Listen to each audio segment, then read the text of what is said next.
एक नई वीडियो के साथ आज मैं फिर हाजिर हूं, आपका होस्ट दोस्त विक्रांत जोशी आपका स्वागत करता हूं मैं रवि मास्टर में, जिसमें हम लेकर आते हैं वर्ल्ड अफेयर्स और डिफेंस की दिन भर की टॉप खबरें। तो चलिए जान लेते हैं। अपनी सबसे पहले खबर की बात करेंगे आईएनएस विक्रांत और उस पर लैंड किया है हमारा नेवल तेजस। असल में आपको पता है कि आईएनएस विक्रांत को ऑलरेडी कमीशन किया जा चुका है इंडियन नेवी में, पर इस पर एयरक्राफ्ट उड़ना यानी कि इससे टेक ऑफ करना, इस पर लैंडिंग करना, ये अभी तक नहीं हो पाया था। कुछ दिनों पहले हम लोगों ने मिग-29 को इस पे टैक्सिंग करता हुआ देखा था, यानी कि मिग-29 का इस पर ट्रायल करना स्टार्ट किया जाना था। आज ये खबर आई, कुछ तस्वीरें आई जिसमें कि हमारे नेवल तेजस को इस पर उतरता हुआ दिखाई दिया है। इसके साथ ही मिग-29 का भी इस पर ट्रायल स्टार्ट कर दिया गया है। इससे दो चीजें हमें पता चलती हैं।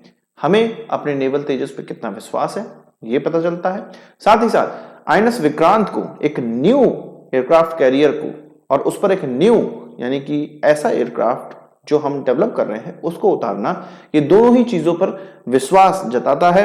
साथ ही साथ मिग-29 तो कई बार प्रूवन हो चुका है और इसका इस्तेमाल हम लोग करते ही आ रहे हैं, तो नए एयरक्राफ्ट कैरियर में इसका उतरना या इसे टेक ऑफ लेना एक आम बात माना जा सकता है, क्योंकि मेनली अभी इस पर यही एयरक्राफ्ट टेक ऑफ और लैंडिंग करेगा। जब राफेल एम आ जाएगा तब उसका अलग किस्सा होगा। पर जो लोग तेजस का मजाक उड़ाते हैं या दूसरी कंट्रीज के लोग या जो पाकिस्तानी मजाक उड़ाते हैं, क्या JF-17 में ये कैपेबिलिटी है?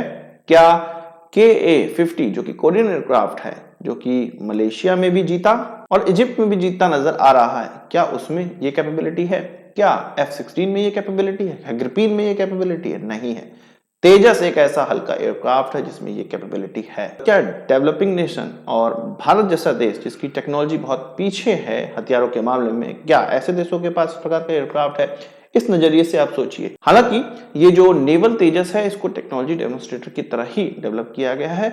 मेन उद्देश्य हमारा डेक बेस्ड जो हमें ट्विन इंजन वाला एयरक्राफ्ट डेवलप करना है या जिसको TED-PF कहा गया है, उसका मेन उद्देश्य है, उसको डेवलप करना मेन उद्देश्य है।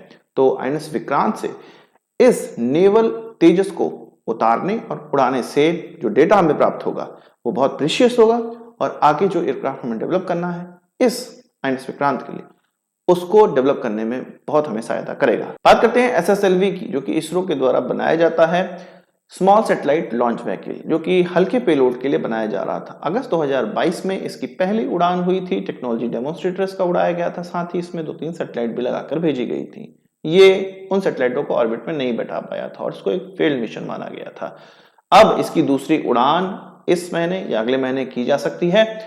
इसको SSLV-D2 कहा जाएगा या TD2 कहा जाएगा, टेक्नोलॉजी डेमोन्स्ट्रेटर 2 कहा जाएगा, EOS-7 भी कहा जाएगा, क्योंकि इसमें EOS-7 सैटेलाइट का इस्तेमाल किया जाएगा। उसको लॉन्च करना होगा, जिसका कि वजन 200 किलोग्राम का है और इसको लोअर अर्थ ऑर्बिट में बैठाया जाएगा। इसके साथ 2 और सैटेलाइट्स होंगी जो कि क्रमशः जेनस-1 और एंटरीज होंगी और हम होप करेंगे कि इस बार ये जो लॉन्च व्हीकल है वो सक्सेसफुल रहे, हल्के पेलोड के लिए जल्द तुरंत उड़ान बना सके, इसरो इस प्रकार के रॉकेट बनाए तो वो सपना सफल हो पाए। बात करते हैं HAL की हेलीकॉप्टर फैसिलिटी की। कर्नाटका में तुमकुरू डिस्ट्रिक्ट में अब इस फैसिलिटी का उद्घाटन कर दिया गया, हमारे प्रधानमंत्री के द्वारा किया गया है।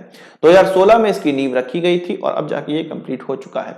कहा जा रहा है कि इससे आगे आने वाले 20 साल में लगभग 1000 हेलीकॉप्टर बनाने की जो सोच है वो सामने रखी गई है। लगभग 4 लाख करोड़ के हेलीकॉप्टर इस फैसिलिटी से बनाए जा सकते हैं। इसमें अभी मेनली लाइट यूटिलिटी हेलीकॉप्टर बनाए जाएंगे, जिसका कि ऑर्डर अभी है नहीं, पर हाँ भविष्य में ऑर्डर दिया जाएगा और वो इसी फैसिलिटी से निकलेंगे। इसके अलावा अन्य हेलीकॉप्टर्स भी यही बनाए जाएंगे जो HAL के द्वारा बनाए जाते हैं। ये जो हेलीकॉप्टर्स हैं जो भारत अभी बनाता है, HAL बनाता है, वो हल्के पेलोड के लिए होते हैं या लाइट होते हैं, लाइट हेलीकॉप्टर्स होते हैं। मीडियम वेट वाले हेलीकॉप्टर्स भी इसी फैसिलिटी में बनाए जाएंगे आगे आने वाले समय में, जो कि 15 टन तक के होंगे। साथ ही साथ इसमें लाइट कॉम्बैट हेलीकॉप्टर्स और अन्य जो HAL के पोर्टफोलियो में हेलीकॉप्टर्स हैं उनको भी बनाया जाएगा। पर रिक्वायरमेंट है तो ऑर्डर्स की रिक्वायरमेंट है। शुरुआत में पर ईयर 30 हेलीकॉप्टर्स इसमें बनाने की क्षमता है, इसको 60 किया जाएगा और फिर 90 किया जाएगा। पर जब 90 किया जाएगा तो उसी प्रकार से ऑर्डर्स की भी आवश्यकता पड़ेगी HAL को। बात करते हैं ब्रिटेन की, यूके की। उनके पूर्व आर्मी चीफ के द्वारा एक बयान दिया गया जिसमें कि ये कहा गया है कि अगर यूके रशिया के साथ युद्ध में उतरता है तो एक पहर भी नहीं खत्म कर पाएगा और उसका एम्यूनिशन खत्म हो जाएगा। उनका ये कहना था कि दोपहर तक, अगर सुबह स्टार्ट होती है और दोपहर तक हमारे पास एम्यूनिशन खत्म हो जाएगा, ये स्थिति है। ब्रिटेन की, यूके की आर्मी की। उनका ये कहना है कि ये जो स्थिति हुई है वो क्रमशः जो डिफेंस बजट में कटौती की गई है उसके कारण हुई है। कुछ लोग जानकार ये भी मान रहे हैं कि रशिया के द्वारा जो यूक्रेन पर अटैक किया गया है, ब्रिटेन के द्वारा बहुत से हथियार भेजे गए हैं और अब ये स्थिति उनकी हो गई है। पर उनका ये कहना है कि ये जो स्थिति है उसको सुधार करने के लिए हर साल 3 बिलियन यूरो का एक्स्ट्रा डिफेंस बजट देना पड़ेगा। जितना डिफेंस बजट अभी है उससे एक्स्ट्रा इतना देना पड़ेगा, तब जाके ये स्थिति में सुधार हो सकता है। इससे पहले उनके डिफेंस सेक्रेटरी ने भी बजट आने से पहले ये मांग करी थी या ये कहा था कि जो बजट है उसको बढ़ाना पड़ेगा, नहीं तो हमारी स्थिति बहुत गंभीर हो जाएगी। तो जो लोग कहते हैं कि जो डिफेंस में हम खर्च कर रहे हैं उस पैसे को कहीं और एजुकेशन और हॉस्पिटल बनाने में लगा दिया जाए, उनके लिए ये सीख है कि भाई क्रमशः खर्चा करना पड़ता है। अचानक से आप एक दिन ऐसा नहीं होगा कि 10 लाख करोड़ दे देंगे और तुरंत से डिफेंस इक्विपमेंट आ जाएंगे, ऐसा नहीं होगा। ये क्रमशः बढ़ाया जाता है। किसी देश की कैपेबिलिटी को बढ़ाने में 15 से 20 साल लग जाता है और ये क्रमशः होता है। बात करते हैं रशिया और ईरान की कॉपरेशन की। आपको पता है कि रशिया के द्वारा कामिकाज़ी ड्रोन जो कि ईरान के द्वारा बनाए जाते हैं, जिनका नाम साइद 136 है, उसका इस्तेमाल किया जा रहा है और 1000 की संख्या में खरीदा गया था, ईरान के द्वारा रशिया तक पहुंचाया गया था। ऐसा खबरों में हम लोग सुन चुके हैं। अब ये खबर आ रही है कि ईरान के ऑफिशियल्स रशिया उड़कर गए और वहां पर उस जगह को देखा है जहां पर इसको बनाने की, इसकी मैन्युफैक्चरिंग की फैसिलिटी डाली जा सकती है। असल में रशिया को ये ड्रोन्स बहुत ज्यादा मात्रा में चाहिए और कहा जा रहा है कि इस प्रकार की फैसिलिटी बनाई जाएगी वहां पे, जिसमें कि 6000 इस प्रकार के ड्रोन हर साल निर्माण किए जा सकेंगे। यहाँ पर कुछ चीजें ये हैं कि ये जो कामिकाज़ी ड्रोन है उनकी स्पीड थोड़ी स्लो है। रशिया ने इसकी स्पीड थोड़ी बढ़ाई भी थी और उसमें अच्छा उन्नत नेविगेशन सिस्टम लगा के इस्तेमाल भी वो कर रहा है, पर उसको चाहिए और तेज ड्रोन। तो यहाँ पर रशियन साइंटिस्ट इस ड्रोन में कुछ फेरबदल करेंगे, इसके प्रपोजन सिस्टम में कुछ फेरबदल करेंगे और अपने ही देश में इसको बनाएंगे। 6000 से ज्यादा ड्रोन की कैपेबिलिटी हर साल उस फैसिलिटी को मिलेगी। तो आप समझ सकते हैं कि एक ईरान जैसा देश जो कि डिफेंस के मामले में, डिफेंस इक्विपमेंट के मामले में कहीं पीछे गिना जाता था, वो अब रशिया तक को असिस्ट कर रहा है ड्रोन के मामले में।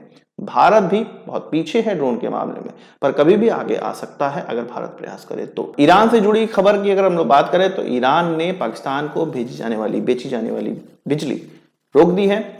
ज्यादा बिजली वो लोग नहीं बेचते थे, लगभग 100 मेगावाट की बिजली बेचते थे, जो कि मोस्टली बलूचिस्तान के इलाके में बच जाती थी। जब पैसे देने की क्षमता पाकिस्तान के पास खत्म हो गई, बिजली काट दी गई। इस 100 मेगावाट की जो बिजली है वो काट दी गई। अब पाकिस्तान की तरफ से कहा गया कि भाई बिजली चालू कर दो, कुछ जगह में प्रॉब्लम हो रही है, तो उन्होंने 20 मेगावाट की बिजली चालू करी है, बाकी 80 मेगावाट अभी भी कटा हुआ है। यानी कि बलूचिस्तान इलाके में जो इलेक्ट्रिसिटी की आपूर्ति है वो सही नहीं है, सुचारू नहीं है, और वो इस कारण से कि पाकिस्तान ईरान को पेमेंट नहीं कर पा रहा है। आज की इस वीडियो के लिए बस इतना ही। आशा करता हूँ वीडियो पसंद आया होगा, आपको एक बड़ा धन्यवाद जरूर देंगे। इस वीडियो में सवाल सुझाव कमेंट बॉक्स में जरूर लाइएगा और यदि आपने हमारे चैनल सब्सक्राइब नहीं किया उसे भी कर लीजिए, क्योंकि हम इस प्रकार की वीडियो लाते रहते हैं। नमस्कार, थैंक यू, जय हिंद।